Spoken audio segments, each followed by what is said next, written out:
నాకు అందుకే అసహ్యం వేసి నేను ఎవరితోనూ మాట్లాడదలుచుకోలేదు, బయటికి రాలేదు. నేను ఇవన్నిటినీ సీరియస్గా తీసుకొని అంటే నేను ఈరోజు వేరే రకంగా ఉండేవాడిని. వాళ్ళ ఏడుపు వాళ్ళ బాధ చూడలేక నేను కొద్ది రోజులు అందరికీ దూరంగా నేను బయటికి వెళ్ళిపోయాను. బట్ ఇప్పుడు ఓకే, మళ్ళీ ఇంక నుంచి అలాంటివి పెట్టదలుచుకుంటే దయచేసి మీ ఇంట్లో కూడా ఆడవాళ్ళు ఉన్నారు, ఒకసారి వాళ్ళకి చూపించి బాగుంది అనుకుంటే మాకు పెట్టండి. అంతేగా.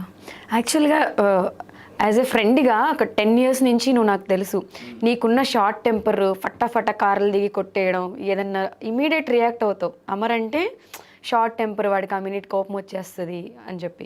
బట్ ఇంత చూసిన తర్వాత బయటకు వచ్చాక అసలు నువ్వు ఎక్కడ కానీ ఒక ఇంటర్వ్యూలో కానీ బయట కనిపించడము, కమెంట్స్, ఇన్ని ప్రాబ్లమ్స్ ఫేస్ చేసావు వచ్చిన తర్వాత, దేని గురించి నువ్వు అసలు నెగిటివ్ కమెంటే చేయలేదు. అంత పాజిటివిటీ రావడానికి అసలు రీజన్ ఏంటి? నాకున్న పాజిటివ్ ఫ్యాన్స్, నాకున్న పాజిటివిటీగా మాట్లాడే వ్యక్తులు, ఇంతమందిని చూసిన తర్వాత అభిమానుల్లో సరే 190 మంది తిట్టుకొని 10 మంది నా గురించి మంచిగా మాట్లాడుతున్నారు, 10 మంది నేను నచ్చాను, హ్యాపీ, చాలా సంతోషం. ఆ 10 కాస్త 10 × 10 యాడ్ అవుతూ పోతుంది తప్ప ఎప్పుడు మైనస్ అవ్వదు. సో నేను బాధపడిందల్లా మా అమ్మకి, తేజుకి, నా అనే ఫ్రెండ్స్కి, నీతో కలిపి అసభ్యకరమైన మెసేజ్లు పెట్టారు. ఆర్యనకేం తక్కువ పెట్టారా అన్నీ చూసి అదే చెప్తున్నాను కదా. ఈసారి ఇలాంటివి పెట్టేటప్పుడు మీ ఇంట్లో లేడీస్కి చూపించండి, ఇది బాగుందా, ఇలాంటి మెసేజ్ పెట్టచ్చా అని అడిగి పెట్టండి, తప్పులేదు. కొంతమంది అమ్మాయిలు కూడా పెడుతున్నారు అలాంటివి. నాకు డైరెక్ట్గా పెట్టారు కాబట్టి ఐఎమ్ ఎక్స్పీరియన్స్డ్ నీ విషయంలో. నేను అదే అనుకున్నాను, ఓకే మీరు అభిమానించే వాళ్ళు గొప్ప అయితే నన్ను అభిమానించే వాళ్ళు నాకు గొప్ప. నాకు ఎవరైతే సపోర్ట్ చేశారో, ఇలాంటి సిచ్యువేషన్స్ ఫేస్ చేసి ఉన్నారో వాళ్ళందరికీ చేతులు ఎత్తి మొక్కాలి. ఈ టైంలో మాత్రం లేదు వదిలేసాను నన్ను. అంటే బేసిక్గా సీరియస్గా తీసుకుంటే నేను ఇంకా నెక్స్ట్ లెవెల్కి వెళ్తాను, నా కెరియర్ ఎండ్ అవుతుంది. దాని బదులు ఆ కాన్సన్ట్రేషన్ ఏదో నా కెరియర్ మీద పెట్టుకుంటే పీస్ ఆఫ్ మైండ్, హ్యాపీగా చెప్పా కదా, నో టెన్షన్స్. ఏం చేయాలో తెలియనప్పుడు ఏదో రీల్ పెట్టావంటే నీ సిచ్యువేషన్కి, ఆ రీల్కి చాలా మంచి సిచ్యువేషన్లో మనకి ఏం చేయాలో తెలియనప్పుడు చిల్ అవ్వాలి. సిచ్యువేషన్స్లో అబ్బా ఏదో చిరిగిపోతుంది నా చుట్టూ అనే ఆవేశాన్ని పక్కన పెట్టి నెక్స్ట్ నేను ఏం చేయాలనే ఆలోచనలోకి వచ్చేసాను. తిట్టుకొని పెట్టుకొని పడుకొని మాట్లాడుకొని పాపము వాళ్ళకి చిన్న పని ఏదన్నా ఉండాలి కదా, చేసుకోమని హ్యాపీగా. But I'm happy with my positivity. నాకున్న పాజిటివ్ ఫ్యాన్స్, నాకున్న అలా అనుకుంటున్నారేమో పెట్టే 20, 30 మంది, 40 మంది, ఒక 100 మంది అవ్వచ్చు. ఒక 100 మంది కామెంట్లు చూసిన తర్వాత అమర్కి ఇంతమంది బ్యాడ్ ఫాలోయింగ్ ఉంది ఇంతని ఎక్స్పెక్ట్ చెయ్యరు డార్లింగ్. వాళ్ళు అనుకున్న వాళ్ళ కన్నా కొన్ని లక్షలలో ఉన్నారు అభిమానులు. అది నేను చూశాను బయటికి వచ్చాక. పెట్టే 400, 500 కామెంట్లు, 500 మందిని తీసి పక్కన పెడితే 1,90,000 కన్నా పైగా ఇంకా కోట్ల మందిలో ఉన్నారు. నిజంగా అది నేను చూశాను, కొన్ని లక్షల్లో ఉన్నారు. మీరు పెట్టుకోండి, ఆ 500 మంది కొట్టుకు చావండి, హ్యాపీగా కొట్టుకోండి కింద, హ్యాపీ. Very nice. ఇంత పాజిటివిటీ. ఓకే, అవన్నీ హౌస్లో ఎట్లనో టెన్షన్ తీసుకున్నావు కాబట్టి బయటకు వచ్చిన తర్వాత ఎంజాయ్ చేస్తున్నావు. అసలు నువ్వు హౌస్లోకి వెళ్ళే ముందు కూడా అమర్ వెళ్తున్నాడు అంటే 100% వీడు కప్పు తీసుకొస్తాడు అనే ఫీల్లో ఫ్రెండ్స్ ఉన్నారు, నువ్వు ఉన్నావు, ఫ్యామిలీ మెంబర్స్ కూడా అదే ఎక్స్పెక్ట్ చేస్తారు. సో నీకు ఫ్రెండ్స్ ఎవరున్నారు? రవి ఉన్నాడు, నరేష్. వాళ్ళ గురించి కాదు, ఫస్ట్ 5 వారాల వరకు ఎవరున్నారో వాళ్ళు. 5 వారాల్లో నాకు తెలిసి ఎవరున్నారో వాళ్ళే నా ఫ్రెండ్స్. ఈ రోజు నేను చెప్తున్నాను కదా, మీ అంటే ఓకే, నేను ఒక క్వశ్చన్ అడుగుతాను. నువ్వు బేబీ హౌస్కి వెళ్తావు అనేది 6 months బిఫోరే అందరికీ తెలుసు. సో తెలిసినప్పుడు అందరూ ఏదైతే సపోర్ట్ చేస్తామో సూపర్ తోప్ అని నీకు చెప్పారో, నువ్వు హౌస్లోకి వెళ్ళిన తర్వాత 5 weeksలో ఏదైతే నెగిటివిటీ క్రియేట్ అయిందో, ట్రిప్స్కి వెళ్ళారు, టూర్స్కి వెళ్ళారు, వాళ్ళు హ్యాపీగా ఎంజాయ్ చేశారు, ఏ చిన్న విషయంలో నీకు సపోర్ట్ చేయలేదు.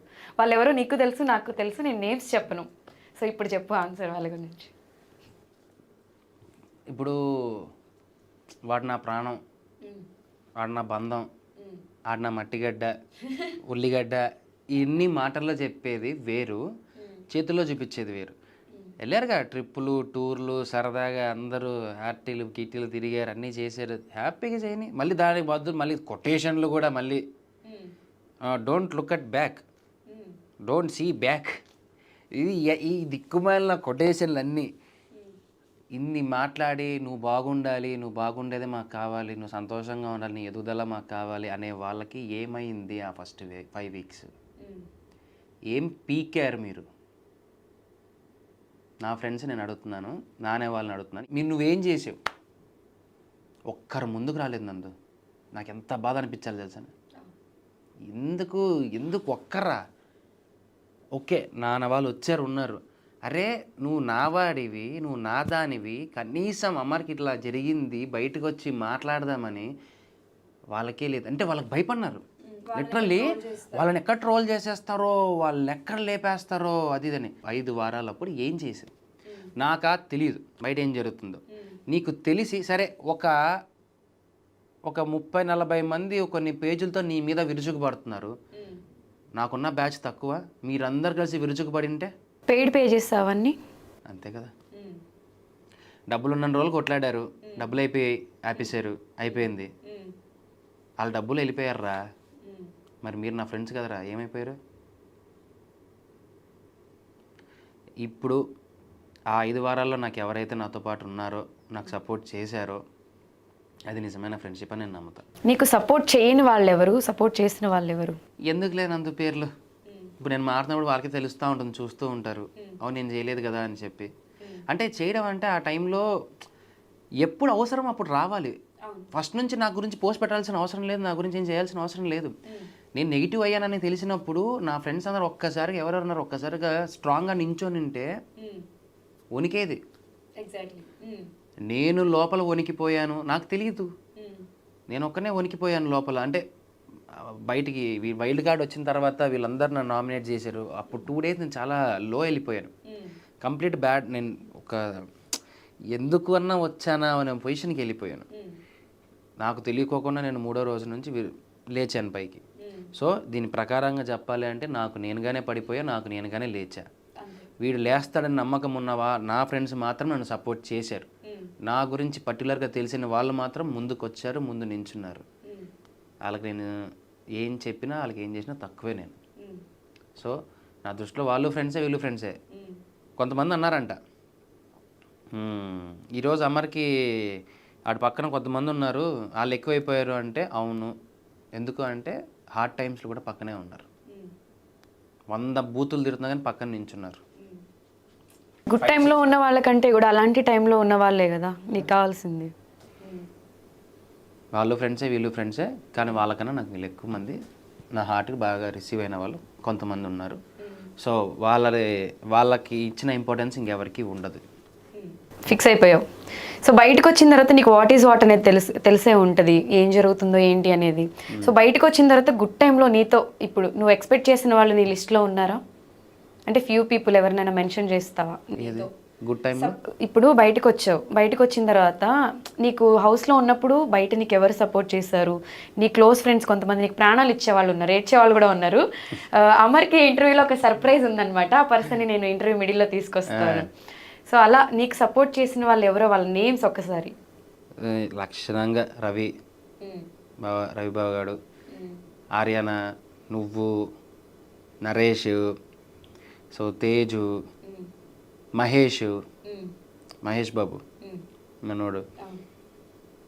సో దగ్గర ఇంకా ఫ్యూ పీపుల్, వీళ్ళందరూ స్ట్రాంగ్గా నించున్నారు. వాళ్ళు ఎంత స్ట్రాంగ్గా నించున్నారు అంటే ఇంతే, మేము ఇదే అని నించున్నారు. అండ్ విష్ణు అక్క కానీ, నిఖిల్, భవిష్య, వీళ్ళు obviously there are few people, చాలామంది ఉన్నారు. ఒక 20 వరకు ఉన్నారు. గుడ్. నేను ఎక్స్పెక్ట్ చేసిన ఒక 100 మంది లిస్ట్లో 20 మందే ముందున్నారు. Yeah, I'm happy. వాళ్ళు ఉన్నారు కదా చాలు. నా అనేవాళ్ళు, నేను ఇష్టపడిన వాళ్ళు, వాళ్ళని ఒక గొప్పగా చూసిన స్థాయిలో పెట్టుకున్న వాళ్ళు కూడా చెప్పా కదా, ట్రిప్పులు, ఎంజాయ్మెంట్లు, ఆడచేస్తే నాకెందుకని దొబ్బి తాగుతూ హ్యాపీగా ఎంజాయ్ చేస్తున్నాను. Let them be happy, I will show my happy. అంతే. సో కప్పు తీసుకొస్తా అనేదైతే నీ మైండ్లో 100% ఉంది, డే 1 నుంచి ఉంది. సో లాస్ట్ టైంలో అది మిస్ అయినప్పుడు నువ్వు ఎలా ఫీల్ అయ్యావు? అంటే ఒట్టి చేతులతో రావడం నీకు ఎలా అనిపించింది? నేను ఒట్టి చేతులతో ఎక్కడ వచ్చాను నందు? రవితేజ గారి సినిమా ఇచ్చారు కదా, that is a cup for me. ఈ కప్ నేనేం చేసుకుంటాను? నేను ఆ రోజు చెప్పాను, ఈ రోజు కూడా చెప్తున్నాను, దీనికి ఒకటే సమాధానం. అక్కడ ఉండి కప్పు కావాలా ఆయన కావాలా అంటే కప్పు నా పక్కన ఉన్నోడికి ఇచ్చేసి నేను ఆయనతో వెళ్ళిపోతాను. ఇది ఎప్పటికైనా ఇదే. డబ్బులు ఇచ్చినా ఇచ్చేస్తాను, ఏమున్నా ఆన్ స్పాట్లో ఇచ్చేసి వెళ్ళిపోతాను. నాకు కావాల్సింది, నేను వచ్చిండేది ఒక సినిమా, ఒక రికగ్నైజేషన్, ఆ లెవెల్కి పోవాలి, చెయ్యాలి, ఉండాలి అనేది నా మెయిన్ అజెండా. దానికోసమే వెళ్ళాను, అదే నేను సాధించుకొని వచ్చాను. No regrets. ఓకే, కప్పు రాకపోయినా నాకు పర్లా, నేనేంటనేది తెలిసింది కదా, నేనేంటనేది నేను తెలుసుకున్నాను కదా, నేనేంటనేది తెలుసుకుంటారు కదా. అమర్ టైటిల్ తీసుకురాకపోయినా కూడా అందరి హార్ట్స్ని గెలుచుకొని విన్నర్ అయ్యాడు. అమర్ విన్నరే అని చెప్పి నీ ఫ్యాన్స్ అందరూ ఆ రోజు నువ్వు బయటకు వచ్చిన తర్వాత మాట్లాడడం నేను విన్నాను. సో నువ్వు కప్పు ఒకటే తక్కువ తప్ప నువ్వు విన్నర్ అనే ఫీల్లోనే అందరూ ఉన్నారు. తేజ గారు అంటే నీకు ఒక పిచ్చి. సో ఆయన మూవీలో ఆఫర్ వచ్చింది. సో అమర్ ఎప్పుడు ఆ మూవీలో కనిపించబోతున్నాడు అంటే ఏం చెప్తావు? తొందరలో బేసిక్గా టాక్స్ ఉన్నాయి, బట్ ఇంకా ఎప్పుడు ఏంటనేది నాకు తెలీదు క్లారిటీగా. సో వస్తుంది, చూద్దాం, వెయిట్ చేయాలి కదా, మంచి అవకాశం కోసం వెయిట్ చేస్తున్నాను అంతే. So after Bigg Boss, before Bigg Boss difference ఏమైనా అనిపించిందా ఎవరికి? నీకే అంటే ఆఫ్టర్ బిగ్ బాస్ చాలా రియలైజేషన్స్ వచ్చింటాయి. బిఫోర్ బిగ్ బాస్ నువ్వు ఎక్స్పెక్ట్ చేసింది వర్షన్ వేరు. So after Bigg Boss, before Bigg Boss నీకు ఈ రేంజ్లో ఎక్స్పెక్ట్ చేయలేదు నేను. ఈ రకంగా నన్ను పైకి తీసుకొస్తారు, అది ఎనీవే ట్రోలింగ్స్ అయినా ఏదైనా సరే ఇంత పైకి వస్తాను, అందరికన్నా పై స్థాయిలో ఉంచుతారని ఎప్పుడు ఎక్స్పెక్ట్ చేయలేదు. ఉంచారు, చాలు. అంటే ఎక్స్పెక్ట్ చేసావా? అక్కడ ఉన్న వాళ్ళందరికంటే కూడా హౌస్లో ఉన్న వాళ్ళల్లో నీకు ఎక్కువ ఫేమ్ ఉంది. సో అది ఎలా అయిపోయింది అంటే అమర్కి ఇంతమంది ఫ్యాన్ బేస్ ఫాలోయింగ్ ఉంది, అమర్ చాలా టఫ్ క్యాండిడేట్, ఈ మనిషిని ఎట్లయినా డౌన్ చేయాలి అని కూడా హౌస్లో స్కెచ్లు వేసుకున్నారు కొన్ని సిచ్యువేషన్స్లో. చూసాను, నా విజువల్ ట్రీట్స్లో చూసాను, అన్నీ చూసావు. సో అంటే నువ్వు నిన్ను ఎదుర్కోవడానికి వాళ్ళకి టఫ్ అనిపించి కొంచెం నిన్ను నెగిటివ్ చేశారా? నేమ్స్ ఏం మెన్షన్ చేయొద్దు, అంటే చేసే ఉంటారు నందు. లోపలైతే నేను చాలా నెగిటివిటీ అయితే నేను ఫేస్ చేశాను, చూశాను, బట్ అన్నిటినీ భరించాను, తెగించాను. ఒక్కటి తెగించి నించున్న విషయం ఒకటే, ఐదర్ బ్యాడ్ ఆర్ గుడ్, ఏదో మీద నించోవాలి. వీళ్ళందరిలో చాలామంది మంచిగా ఉండాలని ప్రూవ్ చేసుకుంటున్నారు కదా, నాకొద్దు ఆ మంచి, నేను చెడుగానే ఉంటాను. I want be A bad boy. అయితే ఏంటి, అక్కడే నించుంటా స్టాండ్. ఓకే, నేను బ్యాడ్ బాయ్నే, నేను చెడ్డవాడినే, నేను అక్కడే నించుంటాను. అంటే అమర్ చాలా స్ట్రాంగ్ ప్లేయరు, వీడు డాన్స్ బాగా చేస్తాడు, గేమ్స్ బాగా ఆడతాడు, సో ఫ్యాన్స్ బాగున్నారు, వీడు స్ట్రాంగ్ ప్లేయర్ కాబట్టి వీడిని డౌన్ చేయాలి అనుకున్న వాళ్ళు కొంతమంది ఉన్నారు హౌస్లో. సో అప్పుడు నీకు ఏమనిపించింది? అంటే నిన్ను డౌన్ చేయడానికి వాంటెడ్గా నిన్ను టార్గెట్ చేశారు కొంతమంది అనేది కూడా కొన్ని సిచ్యువేషన్స్లో బయటకు వచ్చాక చూసుకునే ఉంటావు. ఏంటి నందు, ఇన్ని సంవత్సరాలు చూసావు, ఒకటి తొక్కితే నేను తొక్కించుకుంటానా చెప్పు? ఎలా రావాలో అలా వస్తాను పైకి, ఎలా ఇవ్వాలో అలా ఇస్తాను మెల్లగా. నేను నమ్ముకుంది ఎప్పుడు నా ఎంటర్టైన్మెంట్ని, నన్ను కాపాడింది నా ఎంటర్టైన్మెంటే. అంటే బాల్ని ఎంత స్పీడ్గా కిందకేసి కొడతామో అంతే స్పీడ్గా పైకి వస్తుంది అన్నట్టు. ఫస్ట్ 5 weeks ఏదైందో తిప్పి కొడితే మొత్తం గేమ్ రివర్స్ అయిపోయింది. అంటే ఫస్ట్లో ఉండేది కొంచెం వెయిట్ అయిన బాల్, తర్వాత రేడియం బాల్ కదా, కొడితే అటు ఇటు తిరుగుతూనే ఉంది, బాగా తిరుగుతూనే ఉంది. స్టిల్ ఇప్పటికీ తిరుగుతుందా? తిరుగుతూ ఉంటుంది అదంతే అలాగా. ఓకే. సో అమర్కి చాలా మంది అభిమానులు ఉన్నారు. సో స్టార్టింగ్లో నిన్ను అభిమానులు కూడా అమర్ ఏంటి ఇలా ఆడుతున్నారని ట్రోల్ చేశారు, ఫీల్ అయ్యారు, తర్వాత సపోర్ట్ చేశారు.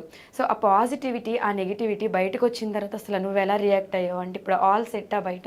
ఫస్ట్ నుంచి పాజిటివిటీగా ఉండి పాజిటివ్ అయితే వెరీ గుడ్, కానీ ఏముంది అందులో, నేను బయటకు వచ్చా చెప్తున్నాను, లోపల ఉన్న పర్సన్ నాకు తెలియదు కదా. పాజిటివ్గానే ఉండి శాంతం, ప్రశాంతం, గౌతమ్ బుద్ధుడు, వీళ్ళు పెద్ద ఇది, ఎంత మంచోడు. ఈ జనరల్గా మనం ప్రతి ఒక్కరిని అంటే ప్రతి ఒక్కసారి మనం వింటూనే ఉంటాము. ఏ దరిద్రంలో నెగిటివిటీ అయ్యి ఎంత వరస్ట్గా నన్ను కిందికి తొక్కి అక్కడి నుంచి నేను మళ్ళీ పాజిటివ్గా మారాను అంటే రియల్లీ నేను కొన్ని వీడియోస్ అన్నీ చూసిన తర్వాత ఇది కదా విన్నింగ్ అంటే. సపోర్ట్ చేయని కొంతమంది తిట్టారు చూసావా, నా ఫ్యాన్స్ ఎవరైతే తిట్టారో కొంతమంది, వాళ్ళు తిరిగి పోస్ట్ చేసినవి కూడా నేను చూశాను. నువ్వు నమ్ముతావా నమ్మవా, దాదాపు ఒక 2-3 వేల వీడియోలు చూసింటా నేను. ఎపిసోడ్స్ కాదు, వీడియోస్ చూసేది. అందులో తెలిసిపోయింది నాకు నేనేంటి అనేది. ఇలా వెళ్ళిపోయిన వాడిని నేనే మళ్ళీ ఇలా వచ్చాను పైకి. మరి అప్పుడు ఏది గొప్ప? అంటే ఈ సీజన్ 7లో బిగ్ బాస్లో అందరికంటే ఎక్కువ ఫేమ్ అయింది నువ్వే అనుకుంటా. రీల్స్, మీమ్స్, నా ఇన్స్టాగ్రామ్లో హాఫ్ రీల్స్ నీవే ఉన్నాయి. 39,000 చేంజ్ మీమ్స్ ఉన్నాయి నా మీద. 39,000. సో హైయెస్ట్ రికార్డ్ నాది. ఓకే, నెక్స్ట్ ఎవరన్నా ఉంటే చూడండి, బ్రేక్ చేద్దాం. బ్రేక్ చేయండి, చూద్దాం. ఇంపాసిబుల్. ఎంజాయ్ చేస్తున్నాడు మనోడి ఫేస్ ని. హ్యాపీ. అసలు ఇన్ని trolls, the way it's good or bad ఎక్కిరిచ్చినా సరే ఎంత బాగుంది తెలుసా చూసుకోవడానికి. అరే ఎక్కడ దాకా విజయ్ సేతుపతి గారి దగ్గరికి వెళ్ళిందంట అమర్ అనే పేరు, తమిళనాడుకి కూడా వెళ్ళింది. ఇంకేం కావాలి? Thank you Rajas, thank you so much. నిజంగా ఎక్కడికెక్కడ తీసుకెళ్ళి తమిళనాడులో కూడా దీని గురించి డిస్కషన్ వచ్చిందని. ఎస్, ఈ న్యూస్ గురించి కానీ గొడవలు దాని గురించి కానీ అక్కడ దాకా వెళ్ళిందంట. ఇంకంతకన్నా ఏం కావాలి చెప్పు? ఏదైతే పాన్ ఇండియా స్టార్ అవ్వాలనుకున్నారో పాన్ ఇండియా స్టారే చేశారు. మూవీకి బిఫోరే పాన్ ఇండియా స్టార్ అయ్యారు. బట్ మంచి కంబ్యాక్ ఇస్తాను మళ్ళీ. చెప్పండి. లేదు, మంచి కంబ్యాక్. నాకు వెళ్తా అనవసరం.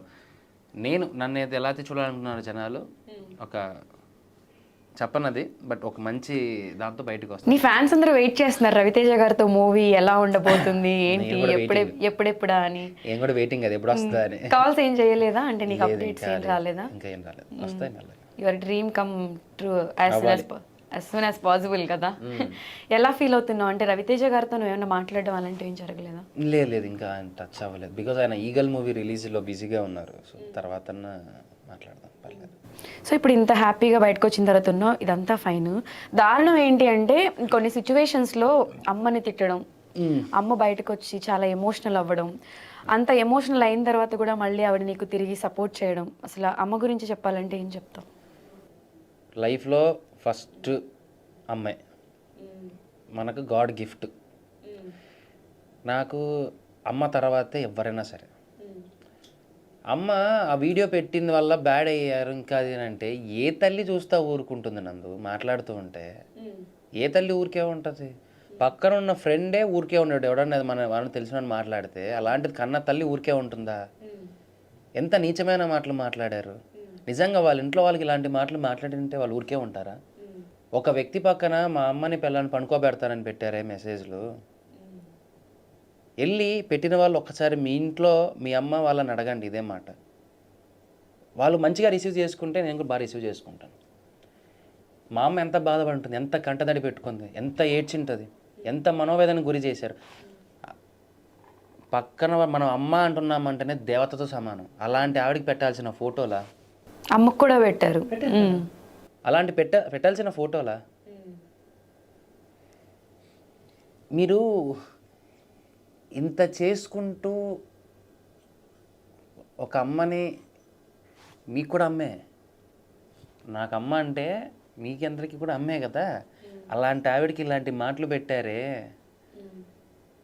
మా అమ్మ ఒకటే, ఏంట్రా దేవుడా ఏదనుకుంది. ఏం చేయలేం కదా పాపం, వాళ్ళు ఏం చేయలేరు. నేను కూడా చెప్పనా, ఎప్పుడైతే మనం ఏమి చేయలేక ఒకరు దేవుడా ఏంటిది అన్నామంటే ఆయన చూసుకుంటాడు. ఆ దెబ్బ కొడితే తిరిగి ఏదో ఒక రోజు తిరిగి కోలుకోలేరు. అందుకే తల్లి జోలికి, ఆడవాళ్ళ జోలికి మాటలు మాట్లాడేటప్పుడు కొద్దిగా చూసుకోవాలి. అంటే ఏ సీజన్లో ఫ్యామిలీస్ని ఇంత ట్రోల్ చేయడము, ఫ్యామిలీస్ని ఇబ్బంది పెట్టడం, మెంటల్గా వాళ్ళని కింద కుంగ తీసేస్తే నాకున్న సపోర్ట్ పోతుంది కదా అని చెప్పి మా అమ్మ గురించి తెలియదేమో, నరుకుతుంది. నా జోలికి వస్తే నరికేస్తుంది, అంత టఫ్ కూడా. కానీ మిగిలిన మా వాళ్ళందరూ వద్దు ఈ టైంలో అని చెప్పారంట. సో అందుకు కూల్ అయింది. కానీ ఒకసారి ఇలాంటివి మీ ఇంట్లో మీ అమ్మకి వీళ్ళకి ఎవరికైనా పెడితే, ఒకసారి పెట్టిన వాళ్ళు మీ ఇంట్లో మీ అమ్మ మీ నాన్న అడగండి, మీ భార్యలను ఎవరైనా ఉంటే వాళ్ళని కూడా అడగండి, అక్క చెల్లెలను అడగండి. ఇలాంటివి కూడా పెడితే బాగానే ఉందిరా, మాకు హ్యాపీ, నువ్వు పెట్టేయచ్చు అంటే ఈసారి నుంచి పెట్టండి పర్లేదు. ఇలాంటివి చెప్పినా కొంతమంది పట్టించుకొని పెడతారు. ఇంకా వాళ్ళని నేను ఏ రకంగా అనాలో కూడా నాకు తెలియదు. దమ్ము ఉంటే నా ముందుకు వచ్చి నించొని ఆ మాట మాట్లాడమను. అమ్మ రియాక్షన్ ఎలా ఉంది? అంటే నువ్వు లోపల ఉన్నప్పుడు అమ్మ బాధపడ్డారు, బయట రాగానే చాలా ఏడ్చింది. ఆవిడ ఎంత బాధపడిందో చెప్పింది. నాకు చూపించింది. ఎవరైనా ఇలాంటి మెసేజ్లు పెడతారు ఆడవాళ్ళకి. ఆడవాళ్ళని గెలక్కోకుండా నన్ను తిట్టకి రాదా? తిట్టలేరా? తిట్టమను. ఐఎమ్ హ్యాపీ టు రిసీవ్ దా, తిట్టుకుందాం, ఖాళీ గ్రౌండ్కి వస్తా కొట్టుకుందాం, కావాలంటే వేసుకుంటూ కొట్టుకుందాం, నీకు తెలియట్లేదు. కానీ చాలా తప్పు ఆ విషయంలో, ఆడవాళ్ళని మాట్లాడకూడదు. కనీసం తెలుసుకోండి, అమ్మ అంటే దేవతతో సమానం. నిజంగా మీకు మీ అమ్మ మీద ప్రేమ అభిమానాలు ఉంటే అలాంటివి చేయకండి, ఆడవాళ్ళకి చేయకండి, నాకు చేసుకో. తేజు కూడా అంటే లోపల నువ్వు గేమ్ ఆడుతూ ఎంతైతే ఫైట్ చేసావో, తేజు హౌస్ బయట ఉండి నీకోసం అంత ఫైట్ చేసింది. అవును. అసలు తేజు గురించి ఏం చెప్తాం?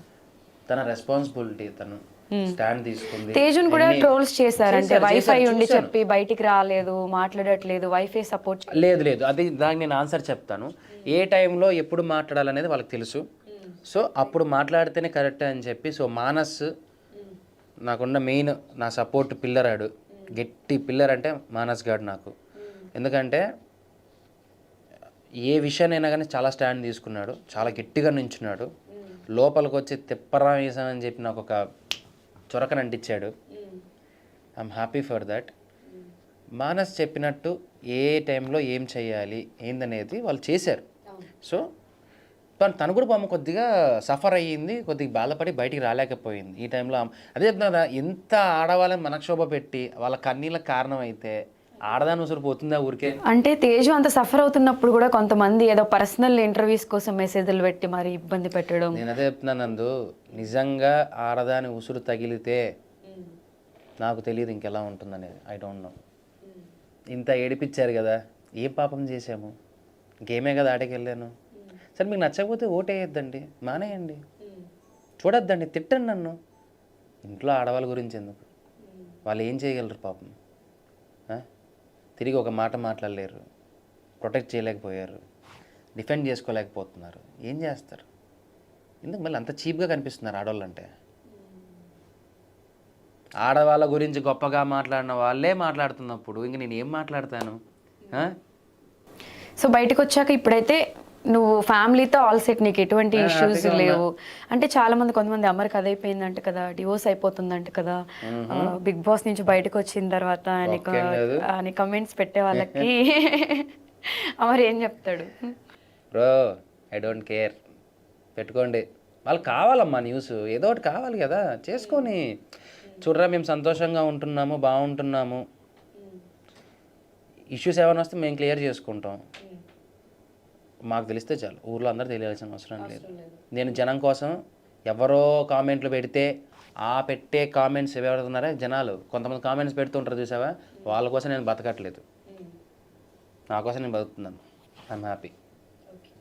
బీబీ హౌస్లో నీకున్న ఫ్రెండ్స్లో ది బెస్ట్ ఫ్రెండ్ అండ్ నీకు బాగా సపోర్ట్ చేసిన ఒక పర్సన్ గురించి చెప్పమంటే ఎవరి పేరు చెప్తావు? నాకు బాగా సపోర్ట్ చేసింది అయితే శోభ. అమ్మ స్టాండ్ ప్రతి దాంట్లో నించుంది, ప్రతి పక్కన నించుంది. ప్రియాంక కూడా చాలాసార్లు స్టాండ్ తీసుకుంది ఉంది. ఆబ్వియస్లీ నాకు శోభ ఫస్ట్. అండ్ ప్రియాంక కూడా ఏంటంటే చూడు, నా కోస్టార్ అయినా సరే తను కూడా నా ఫ్రెండే, తను కూడా నా కోసం చాలా వరకు స్టాండ్ తీసుకుంది ఉంది. కానీ అంతకన్నా కొద్దిగా శోభ ఎక్కువ ఉంది. నాకు ఒకరిని ఎక్కువ అనుకుంటే నేను ఇంక వాళ్ళతోనే ఉంటాను. అవసరాలు బట్టి వేరే వాళ్ళతో మాట్లాడాలు, అవసరాలు బట్టి వేరే వాళ్ళతో ఉండడాలు నేను చెయ్యను. అన్న, అక్క, తమ్ముడు, చెల్లి అనే బంధాలు పెట్టుకుంటే ఆ బంధంతోనే ఉంటాను తప్ప టైం ప్రకారంగా మారువేషాలు వేసుకున్నది నేను తిరగలేను, నేను చేయలేను, నాకు నా వల్ల కాదు. ఫ్రెండ్ ఇస్ అ ఫ్రెండ్, అయిపోయింది. నాకు ఇంకొకరితో అవసరం ఉండదు, ఇంకొక అవసరం నేను వెళ్ళను. ఏదైనా అవసరం నా ఫ్రెండ్ని అడుగుతాను. అది నా క్యారెక్టర్, అది నీకు బాగా తెలుసు. అవును. సో ఆడియన్స్కి కూడా తెలియాలి కాబట్టి నేను ఈ క్వశ్చన్ అడగాల్సి వచ్చింది. సో ఆఫ్టర్ బిగ్ బాస్ తర్వాత అమర్ ప్లాన్స్ ఏంటి, ఏం చేయబోతున్నాడు అంటే ఏం చెప్తావు? Wait and see. అంతేనా? ఎక్కడ రివీల్ చేసేది లేదు, తగ్గేదే లేదు. మనము చెప్పడం ఏదైనా సరే నోటితో ఉండకూడదు, మనం పని పరంగా చూపిద్దాం, వర్క్ చేసి చూపించాలి.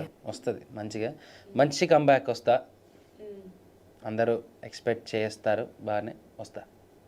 సో బిగ్ బాస్ ఫైనల్ గొడవల మీద కార్లు పగలగొట్టడం దగ్గర నుంచి ఎవరో ఒక పర్సన్ని కార్ ఎక్కి హడావిడి చేసి, నేను కూడా కొన్ని వీడియోలు చూసాను, నువ్వు కూడా కొన్ని షేర్ చేసావు, కార్ పగలగొట్టిన అబ్బాయి. సో ఆ కంప్లైంట్స్, ఆ ఇష్యూస్ గురించి ఆ కార్ ఎక్కిన పర్సన్ అసలు ఆ పర్సన్ ఎవరు? నాకు తెలియదు ఆడెవడో ఏంటనేది. ఆడు prime minister of India, chief minister ఇలాంటి కార్ ఎక్కిన ఫీల్డ్లో ఉన్నాడు ఆడు. సో ఓకేరా, ఐఎమ్ హ్యాపీ. నన్ను ప్రైమ్ మినిస్టర్, చీఫ్ మినిస్టర్ చేశారనమాట. అలాగే ఇవన్నీ పెయిడ్ బ్యాచ్లమ్మా, తాగేసి నోటుకి బిర్యానీకి వచ్చిన వాళ్ళు. నేను చూశాను వీడియోస్, పెట్రోల్ క్యాన్స్ అవన్నీ తీసుకొని వచ్చినారు అని వీడియోస్ అన్నీ చూపించారు నాకు. నేను అన్నీ చూసే ఓకే. ఆ రోజు నేను బయటికి దిగి నింటే సరే మా నన్ను చంపుతారా, కొడతారా, నేను తిరిగి ఒక్కనన్నా కొట్టలేనా, ఆ యాంగిల్ని వద్దులే దాని గురించి. అంటే అసలు నువ్వు ఎక్స్పెక్ట్ చేసావా అలా జనాలు అంటే ఏదో తప్పు చేసిన వాళ్ళు భయపడినట్టు నిన్ను వెనక నుంచి పంపించేయడము, ఫాస్ట్గా వెనక వెళ్ళిపోవడం? నుంచి ఏం పంపించలేదు, ముందు నుంచే పంపించారు. ముందు నుంచే బయటకు వచ్చాను. నన్ను నేను దాక్కోవాల్సినంత తప్పు నేనైతే ఏం చేయలేదు. బిగ్ బాస్లో గేమ్ ఆడాను. మీకు నచ్చకపోతే చూడకండి, కావాలని నన్ను ఏదైనా చేయాలనుకున్నప్పుడు నన్ను చేయాలి. అంత దమ్మున్నప్పుడు నన్నే చేయాలి. కారులో లేడీస్ ఉన్నారనే విషయాలు తెలిసి కూడా, అమ్మ ఉందనే విషయం తెలిసి కూడా మాట్లాడినారే మాట మర్చిపోతానా నేను? అంటే అసలు ఆ రోజు కార్లో నువ్వు, నరేష్, అమ్మరండ, ఆంటీ, మీ నలుగురు ఉన్నారు. సో ఫస్ట్ కార్ పగలగొట్టిన తర్వాత అంటే వాళ్ళు బయట వాళ్ళతో ఏమన్నా మాట్లాడడం అలాంటివి జరిగాయి? మాట్లాడినారు. మా అమ్మ పక్కన ఉండగా నన్ను కదా, ఇదే మాట వాళ్ళ అమ్మ పక్కన ఉన్నప్పుడు ఎవరన్నా అంటే వాళ్ళు ఊరుకుంటారేమో అడుగు. చూస్తున్నాడు కదా నా బాధను, ఆయన విన్నాడు కదా, రోడ్డు మీద నించోబెట్టారు కదా. అంటే తేజు వాళ్ళ మమ్మీ కూడా సిచ్యువేషన్లో ఆంటీ స్టిల్ నువ్వు బయటకు వచ్చేసిన తర్వాత కూడా ఆవిడ ఏడుస్తూనే ఉన్నారు ఆ సిచ్యువేషన్ని ఇమాజిన్ చేసుకుంటూ. అండ్ ఈ టాపిక్ వచ్చింది కాబట్టి నేను దీని గురించి మళ్ళీ ఒక 5 minutesలో మాట్లాడతాను. ఇంకొక పర్సన్ కూడా ఏడ్చాడు నీకోసం. ఆ పర్సన్ని నేను, నీకు తెలుసో లేదో అది నాకు తెలీదు, సర్ప్రైజ్ అనమాట అది. సో అసలు అప్పుడు ఆ మినిట్ నీకు ఆ ఫీల్ ఎలా ఉంది? ఆ కారు పగలగొట్టినప్పుడు దాని గురించి అసలు నువ్వు కంప్లైంట్స్ ఏమి ఇవ్వకుండా ఆ కారు ఎక్కినవాడు దొరికాడు, కారు నేనే పగలగొట్టాను మాట్లాడిన వీడియో కూడా నీ దగ్గర ఉంది. దాని తర్వాత అంటే నువ్వు లీగల్గా ఏం యాక్షన్ తీసుకోకపోవడానికి రీజన్? పంపించిన వాళ్ళకి సిగ్గులేనప్పుడు వీళ్ళని చూసి వీళ్ళ మీద కేసు పెట్టి నేనెందుకు నాకున్న ఇండివిజువాలిటీ పోగొట్టుకోవాలి? డబ్బులు తీసుకుని వాళ్ళ పని వాళ్ళు చేశారు కదా, చేయని అంతే. సో ఇప్పుడు నువ్వు ఎవరైతే నా ఫ్రెండ్స్, నా టీము, మేమంతా ఒకటి అనుకున్న వాళ్ళు రీసెంట్గా ఇన్స్టాగ్రామ్, యూట్యూబ్లో ఒక వ్లాగ్ చేసి ఒక కమెంట్ పెట్టారు, ఒక ఫోటో పెట్టి. దాంట్లో నువ్వు లేవు. అదేంటో నువ్వు కూడా చూసే ఉంటావు, నేను నేమ్ మెన్షన్ చేయను. సో దాని గురించి ఏం చెప్తావు? అంటే నువ్వు ఎంతో సపోర్ట్. పక్కవాడి ట్యాగులు, పక్కవాడికి మంచి పేరుంది, కొందరిని వాడుకుంటే మనం పాజిటివ్ అవుతాము, కొందరిని పెట్టుకుని నెగిటివ్ అయిపోతాము అనే వాళ్ళకి నేనేం చెప్పలేను. నేను అలా ఎప్పుడూ లేను, అలా ఉండలేను. నన్ను పెట్టుకుంటే నెగిటివిటీ అవుతుంది అనుకుంటే నో ప్రాబ్లం. కానీ ఎవడినో వాడుకొని పైకి రావాలి అనుకోవడం మాత్రం ఎక్కువ రోజులు జరగని పని. అది ఎక్కువ రోజులు జరగని పని.